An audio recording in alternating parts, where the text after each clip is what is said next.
Hola, hola, muy buen día chicos, feliz año a ustedes, a la producción y a los oyentes. Sergio está acá, mira, desde temprano decía, hoy vamos a charlar con Expert, así que Sergio, te sumamos. José Luis, un abrazo, buen año, un gusto charlar Hola, contigo. hola Sergio, ¿qué tal? Muy buen día, feliz año para vos, la FLIA y todos tus seres queridos. Gracias, querido. Contanos, ¿cómo viviste ayer esa jornada? Ya estás curtido, no te asustás con estas peleas, pero lo más importante, ¿cómo ves el ánimo de tus colegas para el tratamiento de esta ley ómnibus? Bueno, ayer se produjo un avance muy importante del gobierno, en el crecimiento, yo te diría, del gobierno, porque se constituyeron las comisiones que se llaman de gobierno. La Comisión de Presupuesto y Hacienda, la Comisión de Asuntos Constitucionales, la de Legislación General y Relaciones Exteriores. 4 comisiones claves, que es por donde pasa esta ley ómnibus o ley llamada correctamente bases y punto de partida. Así que así se dio un avance grande, más allá de estas cosas que ustedes contaban, si quieren después le damos un rato. Yo veo que para una parte sustantiva de la ley bases y punto de partida hay muchas ganas de apoyar esta iniciativa del gobierno, te diría, salvo en Unión por la Patria, que todos sabemos que cuando no están en el poder son destituyentes directamente, y esta colectora de cuarta categoría que es la izquierda del kirchnerismo, que siempre está prendido de ellos. Dicen, los critican, pero después le votan todos a favor cuando están en el recinto. Pero en el resto, que más de 2/3 o por lo menos 2/3 de la Cámara de Diputados, hay ganas de acompañar el proyecto en términos generales. Por supuesto, yo me he reunido con un montón de diputados en estos días para trabajar en general el proyecto de ley, no solo las cuestiones de presupuesto y hacienda, y todos tienen algún comentario pertinente, muy constructivo para hacer, pero yo te diría que es una ley que me animo a decirte que en su parte sustantiva va a caminar en el Congreso. José Luis, algunos observadores marcaban que en la ley había una combinación, ¿no? Algunos proyectos que deberían aprobarse con mayoría simple y otros con una mayoría más calificada, digamos, con la mitad de los miembros de todo el cuerpo, no de los presentes. Sí, Esto para que la sí. gente lo tenga en cuenta. Por ejemplo, hay cuestiones como la materia electoral que requiere una mayoría más amplia, ¿no? Para que los proyectos se conviertan en ley. Eh, ¿Vos crees que esto en la práctica va a ser un inconveniente, va a entorpecer la gestión del debate o se puede resolver? Yo creo que se puede resolver, para que la gente lo entienda, en términos generales. El grueso de las leyes se aprueban con la mitad más uno de los diputados y senadores, esto vale para senadores también, presentes, pero condicionado a que reúnas el quórum, que es de la mitad más uno de los diputados, ¿no? O sea, mitad más uno para sesionar, 129 en el caso de los diputados, mitad más uno para aprobar un proyecto de ley.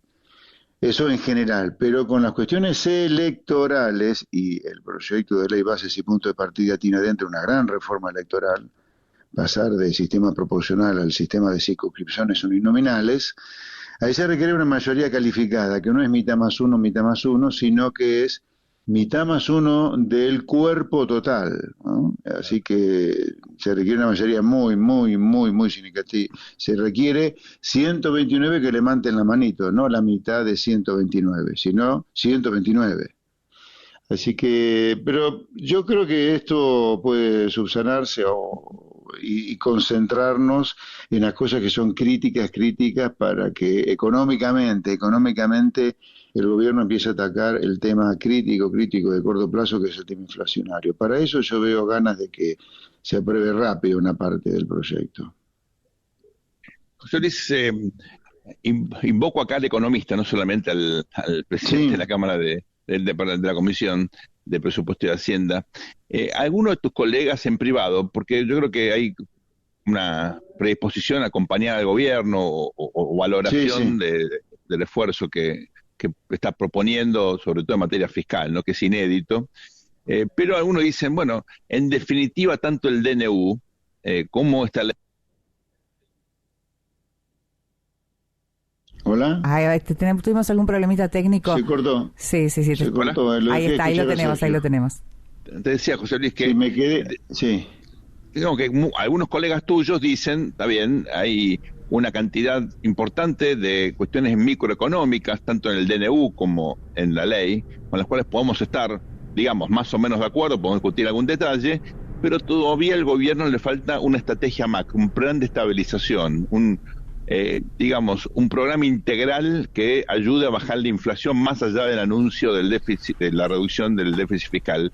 ¿Estás de acuerdo con eso? ¿Falta todavía una estrategia macro? No, yo no estoy de acuerdo. Yo creo que con el desastre de precios relativos que dejó el kirchnerismo, de subsidios, precios controlados, precios justos, subsidio para el turismo, subsidio para acá, yo creo que primero hay que normalizar todo este desastre y después, en todo caso, pensar en un plan de estabilización que sea, yo te diría, si este es 1.0, que sea 3.0, si este es uno de turismo a carretera, es hacer uno de estabilización de Fórmula 1, pero yo creo que hay un plan de estabilización que es el déficit cero, hay un plan de estabilización cuando se están cerrando las canillas fiscales y se está también reduciendo sustantivamente la cantidad de la LELIQ dando vueltas. Se está armando el plan de estabilización y en materia cambiaria, luego de haberse fijado el dólar oficial en el doble del que teníamos, salió un crawling peg, una devaluación periódica de 2% mensual. Pero yo creo que hay un plan de estabilización, pero con el correr del tiempo, sin duda que ese plan de estabilización va a necesitar una vuelta de tuerca después que se hagan ciertos ajustes que son inevitables previo a un plan de estabilización Fórmula 1, si querés. ¿Te preocupa, José Luis, que la brecha, bueno, que se redujo un montón, hay que decirlo, en las últimas jornadas se haya vuelto a ensanchar entre el dólar oficial, digamos, y los dólares financieros? Y es un problema, sin duda que es un problema. Me preocupa mucho más hasta cuándo la gente va a aguantar el golpazo inflacionario que significa esta normalización de la economía, ¿no? Vamos a ir a 25 o 30% de inflación enero, febrero y a lo mejor también marzo, ¿no? Cuando ya vienen todos los ajustes de los colegios. La aceptación que tiene el gobierno es muy grande en este momento, pero vamos a ver qué pasa con el correr de los meses y el golpazo al bolsillo que significa normalizar la economía. Afortunadamente tenemos un gobierno que lo que ha dicho con claridad, que previo a ver la luz o previo a ver el cielo hace falta pasar por un síndrome de abstinencia o un purgatorio muy jodido, que es toda esta normalización que significa un golpe al salario real, al ingreso real de la gente formidable. Y después para ver la luz, hay esperanza, por supuesto, con toda la mega reforma que se está haciendo, pero hay que pasar un camino muy duro y a veces los planes se trancan ahí, ¿no?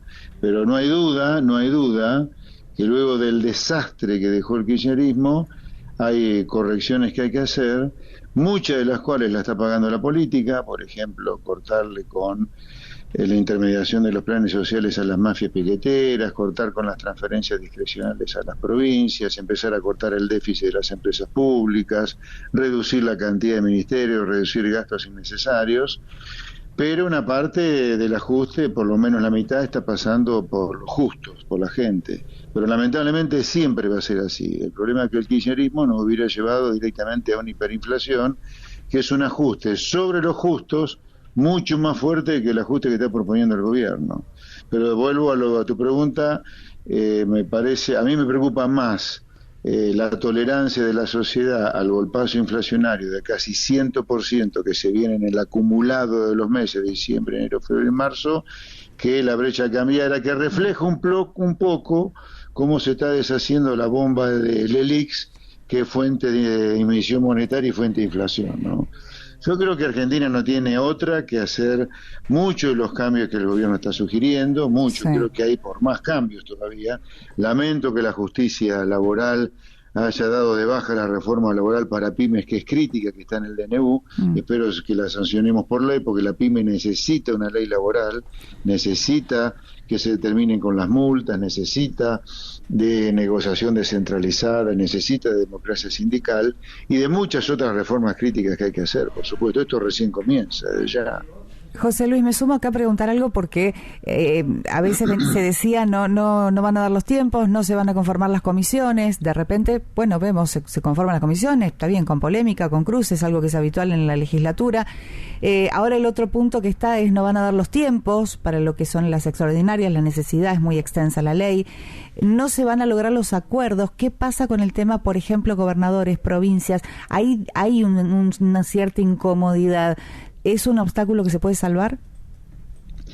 Sí, yo te diría, por las cosas que yo estoy conversando afortunadamente con gobernadores, con el presidente de la Cámara, los presidentes que fueron elegidos ayer en las comisiones de Relaciones Exteriores, de Legislación Laboral y Asuntos Constitucionales, hay mucho espíritu colaborativo de parte del Ejecutivo también, de ceder en las cosas que no son estrictamente necesarias para estabilizar la economía y poder lograr rápidamente un avance de la ley bases y punto de partida. Yo veo un espíritu muy constructivo en todo el mundo, salvo en los marginales, que lamentablemente todavía representan mucho, como es Unión por la Patria y su colector a la izquierda. Es fuerte esto, plantea, bueno, el trabajo y el desafío que hay por delante. Muchos están, bueno, mira, las preguntas que están llegando impresionante al mensajero. Nosotros, no, de bueno, todas formas, sobre, sí. Perdón, para redondear un poco, pero para no preocuparnos, más allá de la preocupación que representa tener un kirchnerismo en el llano, no en el gobierno. Bueno, en el gobierno te destruye, ¿no? 16 años de kirchnerismo han servido para tener este país destruido que tenemos, pero me remito a la estadística. Afortunadamente la estadística no es cuestionable, es estadística. Después te podés enojar con ella, no, pero la estadística es la estadística. O sea, sí. A mí no me gusta tener 100% de inflación en 4 meses como vamos a tener, pero muy probablemente la tengamos. El tema es lo que hay que hacer frente a esa realidad que se avecina, pero uno no puede negar esa realidad. Te lo digo esto por lo siguiente. En 100 años de historia, sí, el primer gobierno no peronista que terminó su mandato fue el de Macri. En 100 años. Sí. O sea, cuando el peronismo no está en el gobierno, es complicado. Sí, nos hemos acostumbrado a la excepción casi como norma, lo que no corresponde. Bueno, por lo tanto, tener el kirchnerismo, que es la versión escatológica del peronismo en el llano, es complicado. Por lo tanto, cosas como las de ayer, que vamos a ver todos los días, lo importante es que se siga avanzando, y la importancia de las noticias de ayer, que el gobierno puso en funcionamiento las 4 comisiones en diputados que se dicen que son de gobierno, que es para que el gobierno funcione, que son Presupuesto y Hacienda, sí, Relaciones Exteriores, Asuntos Constitucionales y Legislación General, en camino. El camino va a ser 2 pasos para adelante, 1 para atrás, pero lo importante es que la política le muestre a la ciudadanía un camino que es 2 pasos para adelante, 1 para atrás. Nos quedamos con ese título entonces, Esper. Muchísimas gracias por estos minutos. Un placer, muy buenos días y de nuevo feliz año para ustedes, la producción y los oyentes. Igualmente.